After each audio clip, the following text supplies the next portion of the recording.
Dobrodošli, dragi moji, u novi video. Danas ću vam pokazati kako da bez muke očistite svoju peglu.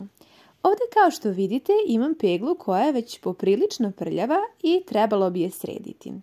Napravit ćemo veoma efikasnu pastu koja će vam rešiti ovaj veliki problem. Sve sastojke već imate u kući.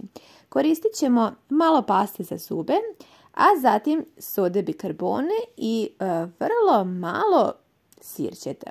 Sipajte, evo, tek toliko, jako će zapeniti, a zatim dodajte još sode bikarbone i mešajte. Dodajte tačno onoliko sode bikarbone da kada sve dobro promešate, smesa bude gusta kao pasta. Evo, pogledajte ovako kao što sam ja napravila. Ako se pitate koliko je ova smesa delotvorna u čišćenju vaše pegle, ostanite sa mnom u ostatku videa.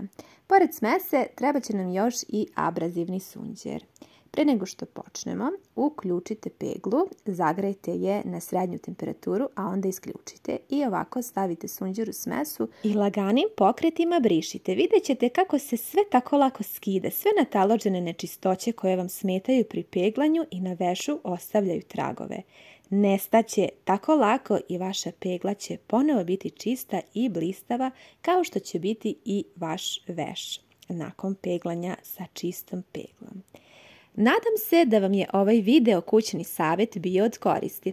Ako jeste, ostavite mi komentar. A za još puno lepih korisnih savjeta i recepata iz moje kuhinje, pogledajte videa koji slede. Ljubim vas puno!